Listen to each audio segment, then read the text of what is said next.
দক্ষিণ এশিয়ার ভূরাজনীতিতে নতুন করে অশনি সংকেত। হিমালয়ের পাদদেশে অবস্থিত ভারতের কৌশলগত রাজ্য অরুণাচল প্রদেশ এবার সরাসরি চীনের দীর্ঘমেয়াদী ভূরাজনৈতিক লক্ষ্যবস্তুর কেন্দ্রে।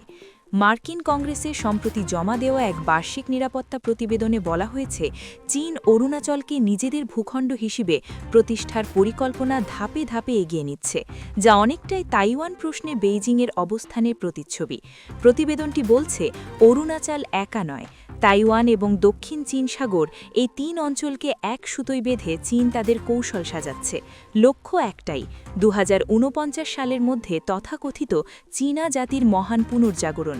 বিশ্লেষকদের মতে এই লক্ষ্য অর্জনে বেইজিং কেবল কূটনীতিতে নয়, সরাসরি সামরিক শক্তির উপর নির্ভরতা বাড়াচ্ছে।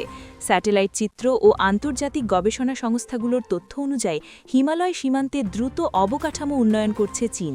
নতুন সড়ক, টানেল, বিমানঘাঁটি এবং সেনা মোতায়েন, একই সঙ্গে ড্রোন প্রযুক্তি, ক্ষেপণাস্ত্র ব্যবস্থা এবং নৌবাহিনীর আধুনিকায়ন সবই ইঙ্গিত দিচ্ছে দীর্ঘমেয়াদী প্রস্তুতির। এই সমীকরণে আরেকটি গুরুত্বপূর্ণ মাত্রা যোগ করেছে পাকিস্তান। প্রতিবেদনে বলা হয়েছে, চীন ও পাকিস্তানের সামরিক সম্পর্ক আগের যে কোনো সময়ের চেয়ে গভীর। যৌথভাবে যুদ্ধবিমান উৎপাদন, উন্নত সাবমেরিন বিক্রির চুক্তি এবং পাকিস্তানের সম্ভাব্য চীনা সামরিক উপস্থিতির আলোচনা সব মিলিয়ে ভারতের জন্য এটি এক দ্বিমুখী নিরাপত্তা চ্যালেঞ্জ। এরই মধ্যে আঞ্চলিক বাস্তবতা আরও জটিল হয়ে উঠেছে।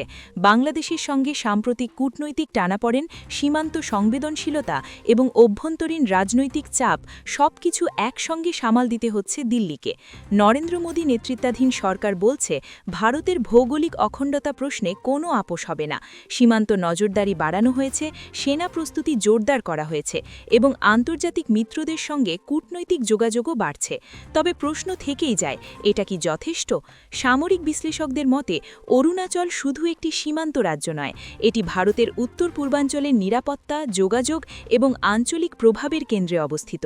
এখানে কোনো ধরনের কৌশলগত দুর্বলতা গোটা দক্ষিণ এশিয়ার শক্তির ভারসাম্য পাল্টে দিতে পারে।